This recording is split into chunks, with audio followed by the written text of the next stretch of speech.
Bonjour à tous et bienvenue pour ce nouveau live orientation qui vous fait découvrir les écoles de l'enseignement supérieur. Et aujourd'hui, l'EFRAY est avec nous.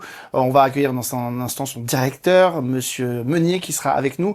Mais je vous présente tout comme d'habitude le sommaire de cette émission. On commencera avec En deux spi. Présentation en 1 minute chrono de l'EFRAY. C'est le challenge que relèvent tous nos invités dans cette émission et auquel nous allons le confronter dans un instant. Ensuite, eh bien, ce sera la bio. On essaiera d'en savoir un petit peu plus sur l'EFRAY. On enchaînera avec sa match pour savoir si vous êtes fait pour entrer dans cette école. Et on terminera par comment ça marche sur le campus, la vie étudiante, l'international, bref, toutes les questions que vous vous posez avant de rentrer à l'EFRAY. Si vous êtes d'accord, on va commencer tout de suite. Je vais rejoindre notre invité. Place à En deux spi.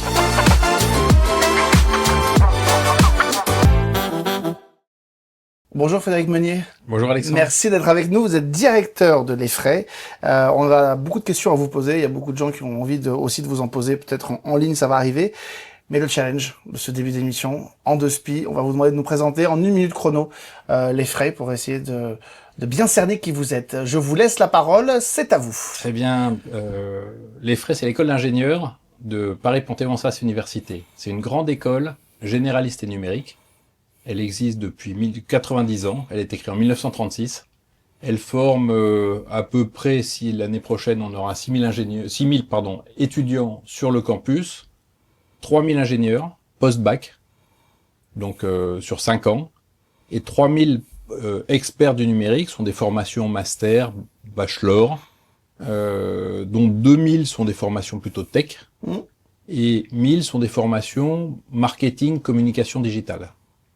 Donc l'école est présente sur 3 secteurs d'activité: ingénieurs, généralistes et numériques, des programmes tech, des programmes digitaux. Bon, voilà, le challenge a été rempli. 90 ans d'expérience, 3 domaines d'activité dans lesquels vous excellez, évidemment beaucoup d'étudiants qui vont vous rejoindre et qui vous ont déjà rejoint. On va vous rentrer dans le vif du sujet tout de suite et essayer d'en savoir un petit peu plus sur l'EFRAY. C'est la bio.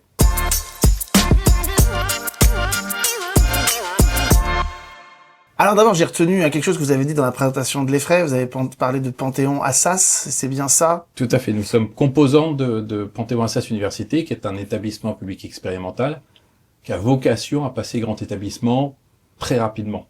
Ça veut dire que vous êtes public. Vous êtes dans... Non, même pas. Non, c'est intéressant. Parce que justement, en retenant ces mots, je voulais vous poser la question. Peut-être que les gens ont retenu comme moi et se posaient cette question. Nous sommes un établissement privé, non lucratif. C'est-à-dire qu'en fait, nous n'avons pas d'actionnaires à qui rendre des dividendes, des comptes ou ainsi de suite. Mais nous avons une mission de service public et cette mission se fait dans le cadre de l'université Panthéon-Assas, avec qui nous partageons les valeurs et cette mission fameuse de service public. C'est un regroupement de valeurs entre eux et vous. Voilà, donc effectivement, les étudiants règlent les frais de scolarité à l'école lorsqu'ils sont sous statut étudiant, et lorsque ils sont sous statut apprenti, ce sont dans ces cas-là les entreprises qui règlent à leur place les frais de scolarité. C'était bien de pouvoir préciser, parce que je pense que plein de gens, en entendant l'université et public, pouvaient se poser cette question-là. Il fallait rentrer dans ce détail-là. Les domaines auxquels vous formez, vous nous en avez un petit peu parlé tout à l'heure, mais est-ce qu'on peut rentrer un petit peu plus dans le vif du sujet et dans le détail? C'est quoi les domaines auxquels l'EFRAY forme au quotidien ces étudiants? Allez, au sens large, disons numérique et digital. Ouais. Donc aujourd'hui, le monde est numérique. Partout. Partout. Enfin, il y a rien qui ne se passe la sans... preuve. Voilà, la preuve, on a tous un ordinateur dans la poche. On a lu récemment que les banques allaient fermer la moitié de leurs guichets. Qui va aujourd'hui d'ailleurs c'est plus dans une agence bancaire, beaucoup moins, qui va aujourd'hui faire des chèques. C'est quelque chose qui n'existe plus ou qui existe beaucoup moins. On parle même de la disparition de l'espèce. Enfin voilà. Donc, voilà. Mais aujourd'hui, quelle est la problématique pour les démocraties? Ce sont les fake news et la cybersécurité, et les attaques des pays étrangers. Donc aujourd'hui, le monde est numérique, et pour pouvoir agir, interagir dans ce monde-là et même voir le façonner, il faut maîtriser les outils et leurs usages. Et c'est ce que nous proposons, donc au travers des 3 parcours dont je vous ai parlé. Le côté ingénieur, on va être plutôt sur une formation généraliste qui va couvrir un large spectre, avec des domaines d'application en fin d'année, effectivement. Vous avez globalement 4 famille, c'est-à-dire vous avez toute la famille de la sécurité, toute la famille des données. Qu'est-ce qu'on en fait, comment on les traite, à quoi ça sert, à quel moment elles nous permettent de prendre des décisions. Là, tout ce qui rejoint la famille des systèmes d'information au sens large. Donc c'est là-dedans qu'on va retrouver un peu de développement, mais il n'y a pas que ça, il y a toute l'organisation de la structuration de la formation dans une entreprise.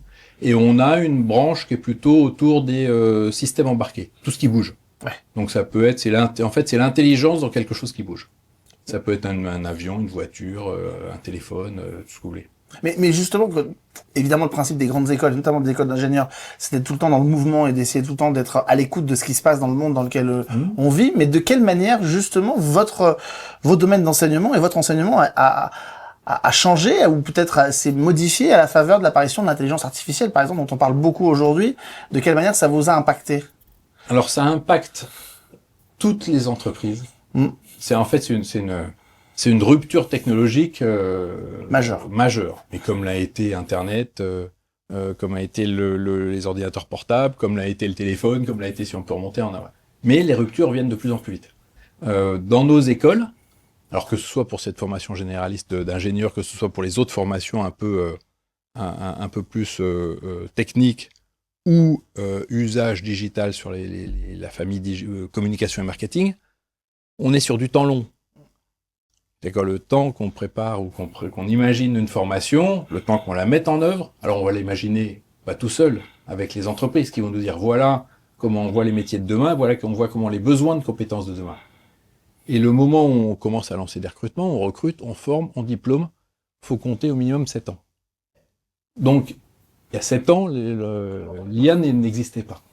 Et globalement, finalement, quand on prend un peu de recul par rapport à tout ça, quel est le rôle d'une grande école ? C'est d'apprendre à apprendre. C'est de donner les éléments à nos étudiants, d'être capables, une fois qu'ils sont sortis, à la limite d'être capables pendant qu'ils sont à l'école, mais de pouvoir réagir et s'approprier des technologies nouvelles qu'on n'imaginait pas quelque temps auparavant.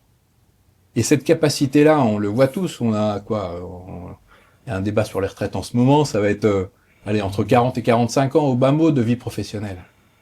Imaginez qu'il y a 45 ans où on était l'état de la technologie et on en était très loin de ce qu'on a aujourd'hui. On est au Minitel. On était au Minitel, effectivement. Le début des Minitel, 3615. Exactement, pour celles et ceux qui l'ont connu. Voilà, mais donc en fait, pour répondre finalement de manière un peu plus sérieuse à votre question, le rôle d'une école, c'est de donner à ses étudiants la capacité de pouvoir progresser, apprendre tout au long de sa vie. On est là pour donner un socle, culture générale. Pour la partie ingénieur, effectivement, on va être assez au niveau de une culture générale, que ce soit scientifique, technique, humaine. Ouais. Mais autrement, prenons une formation de développeur. Les langages de programmation peuvent évoluer, mais à un moment donné, on va donner la structure de pensée, la structure logique pour pouvoir développer et s'adapter à un langage nouveau qu'on connaîtrait pas encore aujourd'hui. Mais vous parlez de ce temps long qui est nécessaire au moment où on met en place ces formations. Là, on parle des étudiants qui vont recevoir cette formation. Mais j'ai envie de dire, c'est presque une génération qui naît avec ces bouleversements technologiques, qui sont habitués peut-être à ce que ces bouleversements les traversent. Ils sont nés avec les téléphones, ils sont nés avec tout ça.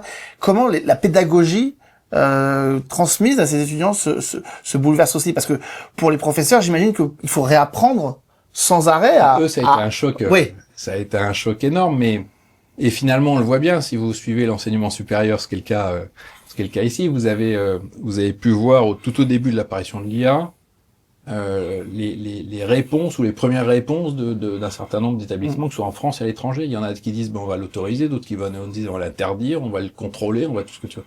Et à un moment donné, ça devient incontrôlable, tout ça. Et finalement, par rapport à ça, effectivement, on a une génération de jeunes qui utilisent ces outils-là, et c'est normal.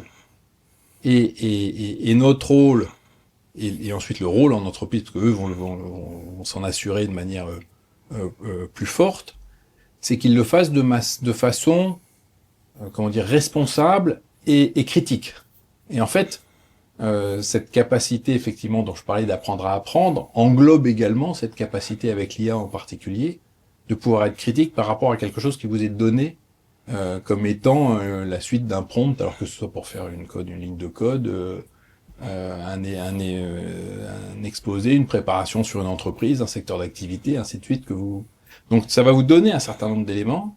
C'est une aide. Il va falloir effectivement apprendre à être critique par rapport à ça. Mais on n'en est qu'au début. Mais où est-ce qu'on met pardon de poser cette question naïve, mais où est-ce qu'on met la limite? Parce que je discutais avec certains de vos confrères il y a quelques jours et on m'explique que le grand questionnement, par exemple, c'est au moment des examens. Qu'est-ce qui se passe au moment des examens? Toute l'année, on a expliqué aux jeunes qu'il fallait utiliser l'IA comme un outil, et puis au moment des examens, certains disent, plus d'IA, il faut travailler tout seul. Et puis d'autres disent, on s'en sert pour comment? La limite, on la met comment? Dans l'enseignement et dans la pédagogie? La limite, elle est pas encore figée. Elle sera différente en fonction des évaluations qui peuvent être faites pour valider des compétences qui sont diverses. Mais c'est assez intéressant ce que vous dites, parce que quand on a vécu la crise sanitaire au moment du Covid, oui. On s'est rendu compte globalement que toutes les grandes écoles, universités dans le monde entier, contrairement aux écoles plus jeunes, en fait, plus de primaire, collège ou lycée, où parfois ça a été un peu plus compliqué, mais l'ensemble des grandes écoles et des universités sont passées en distanciel. Et ça, c'est super. Globalement, ça s'est très bien passé. Et le sujet principal, mondialement, au niveau des écoles et des universités, c'était: est-ce que je suis sûr que la personne qui finalement va me donner son rendu de travail, c'est bien elle qui l'a fait. Donc oui, c'est un vrai sujet qui est de dire comment est-ce que je m'assure que si c'est vous qui me remettez un travail et que vous avez une note pour ce travail, est-ce que c'est vous qui l'avez fait? On a connu ça au niveau du plagiat. Ouais. Donc on avait des outils anti-plagiat, pareil, utilisés par toutes les grandes écoles et universités du monde entier, et en France en particulier.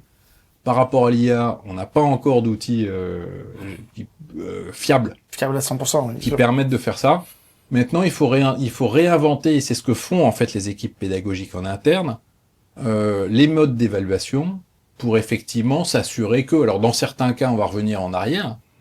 On va dire, on va faire un contrôle sur table sans machine, classique, avec tout un service de surveillance autour, des humains, des humains qui vont contrôler, nous. Et dans d'autres cas, effectivement, faut retravailler en disant, vous avez le droit de l'utiliser. Et à la limite, c'est comment ça peut être. Quelle est votre réaction par rapport à un travail qui vous a été donné par l'IA? Comment est-ce que vous promptez? Comment est-ce que vous contrôlez? Comment est-ce que vous voilà. Donc c'est à réinventer, mais on est encore une fois sur du temps long, et là on essaie de donner une réponse courte à quelque chose qui vient de nous arriver. Mais globalement, il faut faire confiance dans les écoles, il faut faire confiance dans les étudiants, sur leur capacité à maîtriser, à apprendre et à utiliser, et dans les professionnels à l'utiliser en entreprise. Mais c'est vrai qu'à un moment donné, il faut trouver le bon cadre, ouais, et partager avec les uns et les autres cette idée de c'est une aide, mais il faut quand même faire un effort de réflexion critique. Comment est-ce qu'on le fait? Et c'est tout le travail qu'on essaye d'apporter finalement que ce soit dans nos écoles, dans toutes les écoles d'ingénieurs, limite de toutes les écoles, même partout. Soyez critique par rapport à ce que vous avez, ce que vous avez comme données, et on pourra, ça vous permettra ensuite de réfléchir, d'apporter de la contribution, et c'est ça qui apportera de la richesse et de la valeur. Justement, parlons de ces jeunes qui vont vous rejoindre. En tout cas, ces questionnements sont fascinants. On pourrait discuter pendant des heures dessus. Ça a toujours existé. À l'époque où j'étais au lycée, on se demandait s'il fallait laisser les calculettes hyper scientifiques pour faire les devoirs sur table. Donc on voit qu'on finalement, les questions ont toujours été présentes. Mais ces jeunes qui nous rejoignent, comment ils peuvent savoir s'ils sont faits pour rejoindre les frais? C'est la question qu'on va vous poser maintenant. Ça match. C'est parti.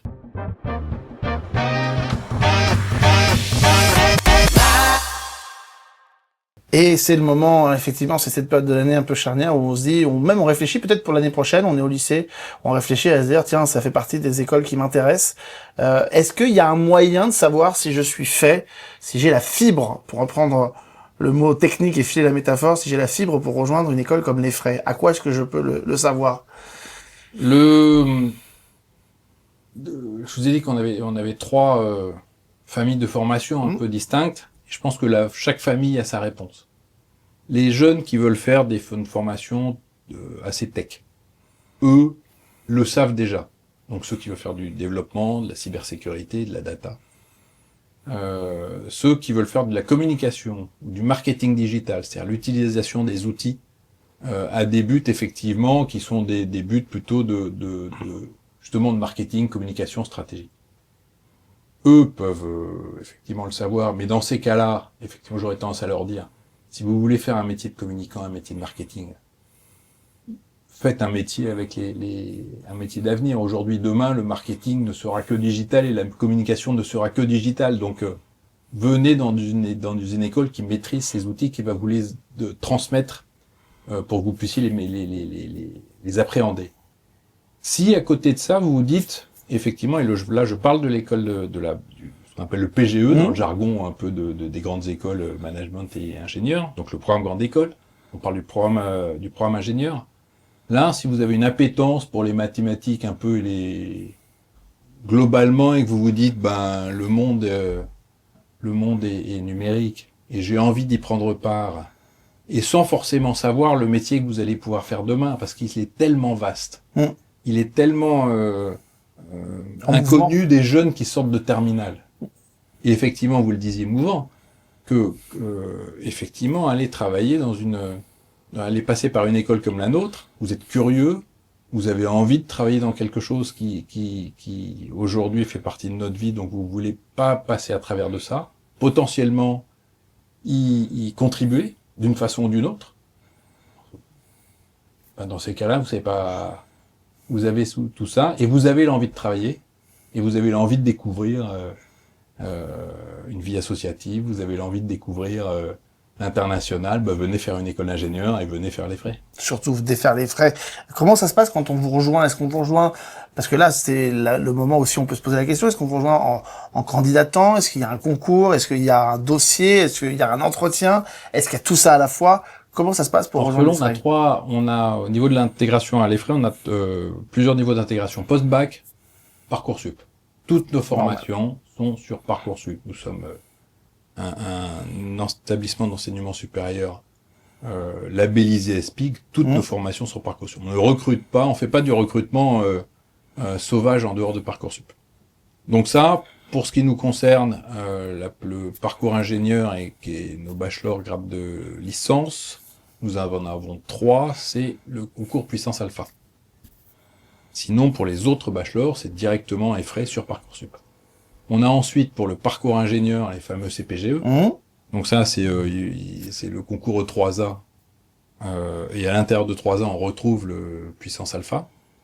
Et autrement, ce sont des admissions parallèles, majoritairement en 3e année. Alors c'est en 3e année de bachelor ou en première année du cycle ingénieur.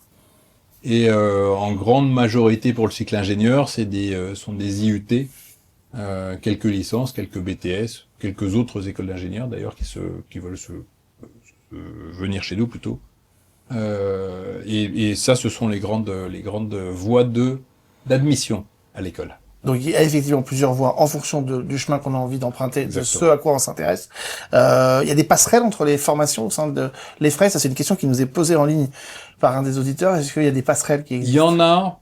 Elles sont pas énormes, mais il y en a. Alors il peut y avoir des passerelles de jeunes qui sont allés dans l'école d'ingénieur, qui à un moment donné se sont rendus compte que finalement les maths et la physique c'était pas leur truc et qui préféraient plutôt faire une formation technique et professionnalisante.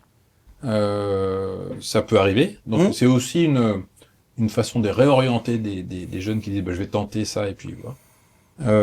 Il y en a qui vont à contrario faire un parcours typiquement je vous parlais des bachelors en grade de licence, en espérant pouvoir effectivement ensuite candidater en première année d'école d'ingénieur. D'ailleurs, dans ces cas-là, il faut un cursus en 3 ans, plus 3 ans, pour avoir fini un bac plus 5. Ouais. D'ailleurs, mais comme les IUT aujourd'hui. Vous savez, les BUT, les fameux BUT depuis quelques années, aujourd'hui, ne peuvent pas rentrer, et c'est une position de l'ensemble des écoles d'ingénieurs, directement en 2e année d'école d'ingénieur. Donc finalement, ils sont sur des parcours plutôt 3 plus 3. Donc ça, on l'autorise aussi, mais de manière marginale. C'est qu'en fait, pour les plus grands, pour les dossiers les plus académiques, si vous voulez, dans lesquels on va retrouver cette notion, ces fameuses compétences scientifiques. Mais autrement, il y a pas mal de passerelles, mais plutôt dans les programmes experts entre les bachelors et les masters. Normal. On a des masters, on a 3 masters ER avec des partenaires. On en a un avec Excelia, un avec l'ESIT, un avec Assas. plutôt dans des formations marketing et communication digitale. Bon, on a essayé de couvrir toutes ces formations, les métiers auxquels vous formez aussi, on en a un petit peu parlé tout à l'heure, les profils des étudiants, mais c'est vrai qu'il y a quelque chose qui est primordial quand on rentre dans une école, c'est de savoir aussi comment ça se passe, la vie sur l'école, parce qu'on y passe énormément de temps, et c'est toujours intéressant. On va terminer avec cette partie-là, comment ça marche. On va regarder dans le détail ce qui se passe sur un campus de l'EFRAY.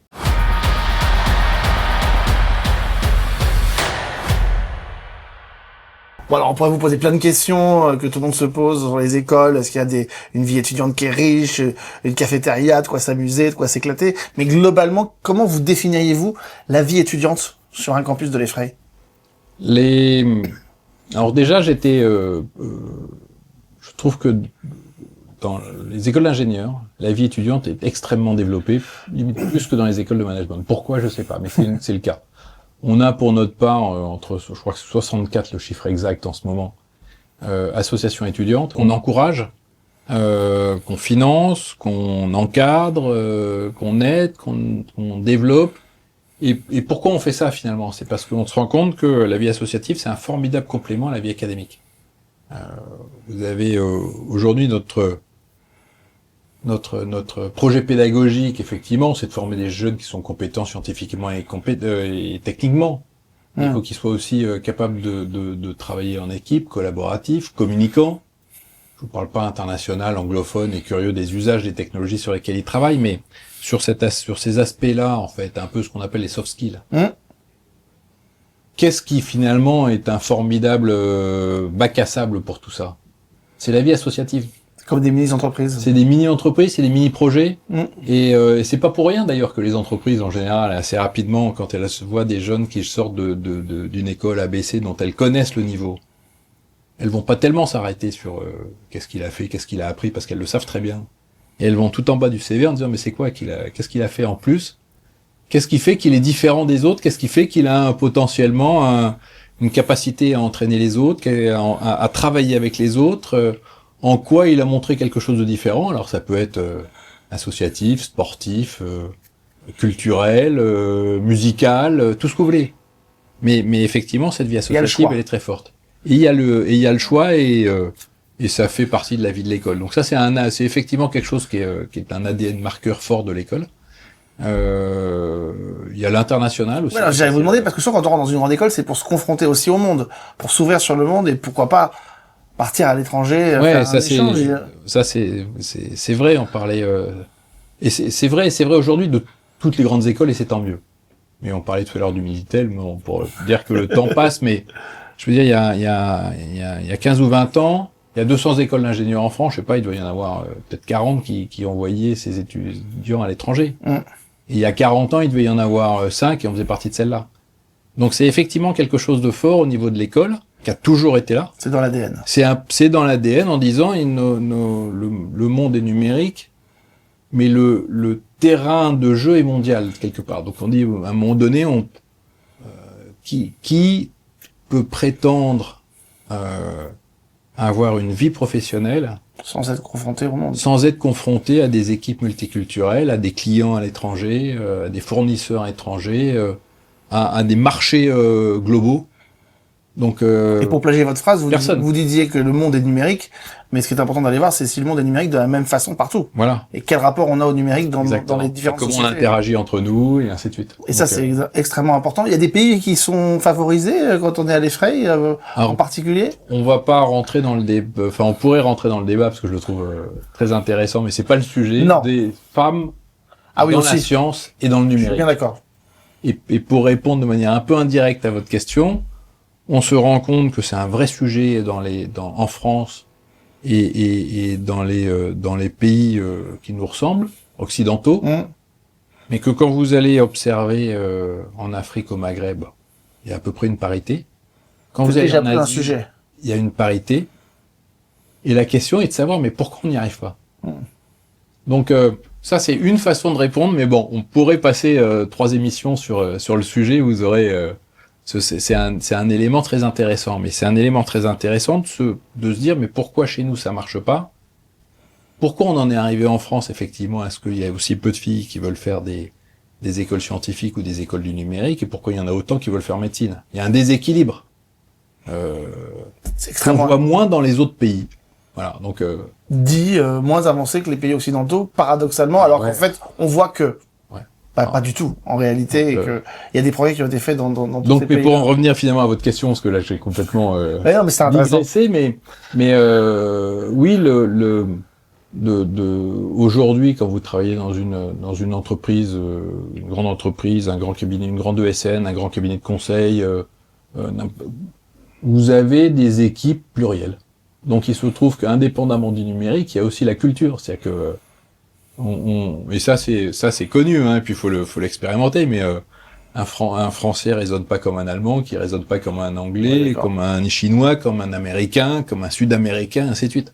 Donc c'est comme la vie associative finalement. Faut s'y confronter pour finalement apprendre par l'expérience. Donc c'est tous ces éléments-là que vous allez pouvoir trouver à l'école. Et puis ensuite c'est une pédagogie en mode projet progressive qui vous permet de passer, quand vous faites 5 ans à l'école, du bac. Alors globalement, qu'est-ce qui se passe en terminale? Vous êtes dans la salle, vous avez un prof qui écrit au tableau, puis après vous allez faire des exercices, vous savez le fameux cours TD, TP, ainsi de suite. Et on est, c'est vrai, ça c'est la pédagogie française, assez passif par rapport à ça, par rapport à la pédagogie anglo-saxonne. Mais ensuite, vous êtes plus 5 ans plus tard, vous allez travailler en équipe. En mode projet, beaucoup. Vous parliez tout à l'heure de la vie associative qui forme. Et ben en fait, nous, qu'est-ce qu'on fait pendant 5 ans? Petit à petit, on fait la jonction entre ces deux mondes. Et du coup, la pédagogie s'adapte pour passer, et elle passe finalement de plus en plus en mode projet. Donc il y a une partie construction des bases, du socle. Et puis de plus en plus, il y a des constructions en mode projet, des projets transverses sur l'année où ils travaillent en équipe de 5 ou de 8, et ainsi de suite. Donc voilà, on note la pédagogie permet de faire le lien entre alors je parle du post-bac ou alors post-CPGE, c'est presque pire. Ouais. Mais c'est 3 ans pour effectivement passer d'un mode académique scolaire à un mode de la vie, de la vraie vie réelle en entreprise. Si vous aviez un dernier mot à adresser aux gens qui nous regardent, alors je pense vous avez été très riche et très généreux sur la manière dont ça se passe au sein de l'Effray, mais un dernier mot pour essayer de les convaincre de vous rejoindre. Le mot de la fin, ce serait lequel, Monsieur Meunier? Globalement, venez sur le campus et venez discuter avec des étudiants qui font la formation. Parce que ce que je dis, effectivement, avec mes cheveux blancs, enfin, les plus trop blancs parce qu'il n'y en a plus beaucoup, mais c'est effectivement, je porte une équipe, je porte un projet, je porte tout ça, mais ceux qui le vivent, et c'est ceux qui y sont, et je pense que si j'avais un vrai conseil à donner, à tous les étudiants, post-bac, post-IUT, post-CPGE, tout ce que vous voulez, avant de rentrer dans une grande école ou une université, allez la visiter, allez parler, renseignez-vous avec les réseaux sociaux, alors que ce soit pro ou pas, mais autrement vous avez LinkedIn qui est parfait pour ça, et demandez aux jeunes qui vivent les formations ce qu'ils en pensent, et ils vous donneront la réalité, ils ne mentiront pas. J'ai jamais vu un étudiant mentir à un autre étudiant en disant c'est bien chez moi. Au mieux, quand il n'est pas content, il dit rien. Mais donc en fait, mon vrai conseil, c'est venez et discutez avec les étudiants. C'est le conseil qu'on vous donne régulièrement. Donc vous voyez, on est en phase avec ce que nous disait notre invité. De toute façon, allez-y, participez aux journées portes ouvertes quand il y en a. Rencontrez, on n'a pas parlé, mais il y a aussi les alumni que vous pouvez essayer de solliciter pour savoir l'expérience qu'ils en retirent maintenant qu'ils sont confrontés au monde du travail. On a essayé d'être le plus complet possible. Je pense qu'on a dit beaucoup de choses. Je rappelle que vous étiez directeur de Frédéric Meunier de l'Effray et que si vous avez des questions encore à poser, allez-y. En ligne aussi, on vous y répondra. Merci d'avoir participé à ce nouveau live orientation. Merci d'avoir été avec nous pendant cette émission et on se retrouve très bientôt pour un nouveau live orientation.